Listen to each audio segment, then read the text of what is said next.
Hello, મારું નામ છે શ્રુતિ પંચાલ. 2006ની સાલમાં મેં સેન્ટ ઝેવિયર્સ કોલેજમાંથી બીએસસી ઝૂલોજી કર્યું છે અને જીપીએસસી 2022માં મારો 9th રેન્ક આવ્યો હતો ક્લાસ 1-2 એક્ઝામમાં અને રેન્ક પ્રમાણે ડેપ્યુટી કલેક્ટરની કેડર મને અલોકેટ કરવામાં આવી છે. ગ્રેજ્યુએશન પછી મને બહુ આઈડિયા નહોતો કે બીએસસી ઝૂલોજી કર્યા પછી શું કરી શકું, એટલે મેં બેંકમાં જોબ સ્ટાર્ટ કરી. 2 વર્ષ અહીંયા બેંકમાં જોબ કરી. પછી લગ્ન બાદ 2 વર્ષ એસબીઆઈ લંડનમાં જોબ કરી. લંડનથી પાછા આવીને 8-1 વર્ષ મેં ખેડૂતો સાથે કામ કર્યું. ખેડૂતો સાથે કામ કરતાં કરતાં મને વિચાર આવ્યો કે જો હું એક ઇન્ડિવિજ્યુઅલ તરીકે વ્યક્તિગત રીતે આટલા લોકોની સહાય કરી શકું, તો જો હું સરકારની આખી જે મશીનરી છે એનો ભાગ બનું તો કેટલી સારું થાય, હું કેટલા બધા લોકોની હેલ્પ કરી શકું. તો જે તે સમયે જિલ્લા પંચાયતમાં ડીડીઓ સર, ખેતીવાડી નિયામક સર આ લોકો સાથે રહીને કોઓર્ડિનેશન કરીને કામ કરતી હતી. સો 31 વર્ષની ઉંમરે મેં મારું જીપીએસસીનું ફોર્મ ભર્યું અને પ્રિલિમ્સ કઈ રીતે તૈયારી કરવી, શું કરવું, મને કંઈ જ ખ્યાલ નહોતો. આ એક્ઝામ કેટલી અઘરી છે એનો પણ મને ખ્યાલ નહોતો.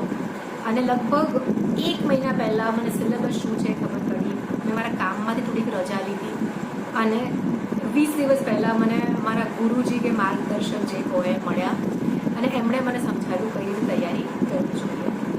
એન્ડ આ 20 દિવસ મેં લિટરલી 20 દિવસ 20 કલાક 400 કલાકની મહેનત કરીને પ્રિલિમ્સ આપી અને મને લાગ્યું હતું કે નહીં પાસ થવાય, બટ રિઝલ્ટ આવ્યું તો મારી પ્રી ક્લિયર થઈ ગઈ હતી અને પછી મેન્સ માટેની તૈયારી મેં શરૂ કરી. સો તૈયારી સ્ટાર્ટ કરીને મેં ત્યારે મારી એજ 31 હતી અને મારો સન જે છે ને એ લગભગ 4 કે 5 વર્ષનો હતો. હવે 4 કે 5 વર્ષનો હોય એટલે બહુ ખ્યાલ ના આવે કે આ શું થઈ રહ્યું છે, આ કેમ આટલી બુક્સ જોઈ રહી છે. તો હું શું કરું કે કોઈ પણ યુટ્યુબ પર વિડીયો જોતી હોઉં મેપિંગનો કે કંઈ પણ બુક્સ વાંચતી હોઉં તો એનું મારી જોડે બેસાડેલું, ઇયરફોન એક મારા કાનમાં એક એના કાનમાં. તો લગભગ 6-1 મહિના પછી એવું થઈ ગયું હતું કે મેપિંગ તો આખા ઇન્ડિયાનું ઓલમોસ્ટ જાતે જ કરી લેતો હતો.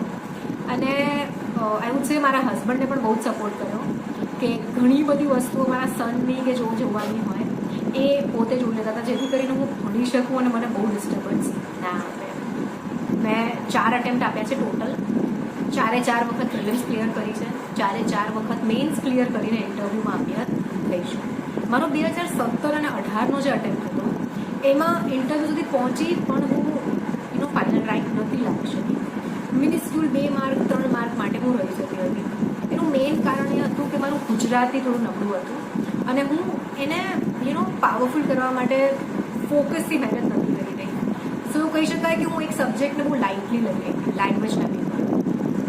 પછી આવ્યું કોવિડ પછીના મારા જે 2 અટેમ્પ્ટ હતા એમાં મેં મારી બધી જ વીકનેસીસ પર બહુ જ કામ કર્યું અને ગુજરાતી પણ મારું હવે ઘણું સારું થઈ ગયું છે.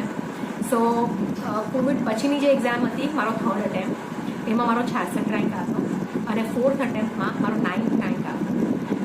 જ્યારે 66 રેન્ક આવ્યો હતો ત્યારે મને ટીડીઓની કેડર ફાળવવામાં આવી હતી અને 9th રેન્કમાં મને ડેપ્યુટી કલેક્ટરની કેડર ફાળવવામાં આવી.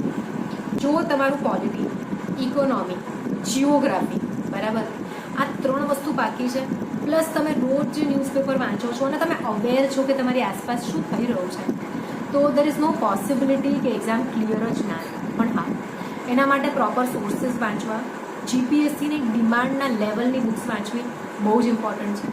રેગ્યુલર એમસીક્યુ સોલ્વ કરવા બહુ જ ઇમ્પોર્ટન્ટ છે. હવે વાત કરીએ આપણે મેન્સ એક્ઝામિનેશન. કોઈ પણ સબ્જેક્ટને, કોઈ પણ પેપરને લાઇટલી ના લેવું, ઓવર કોન્ફિડન્સમાં એક્ઝામ ના આપવી.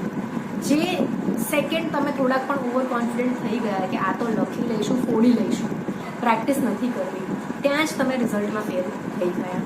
સો આઈ વુડ સે રીડ કરો, આન્સર રાઇટિંગ પ્રેક્ટિસ કરો, પ્રીવિયસ જે ક્વેશ્ચન્સની પણ પ્રેક્ટિસ કરો અને લખ્યા બાદ તમારા આન્સર્સને ઇવેલ્યુએટ નથી કરાવવા, બરાબર? માર્ક્સ નથી લેવા આપણે.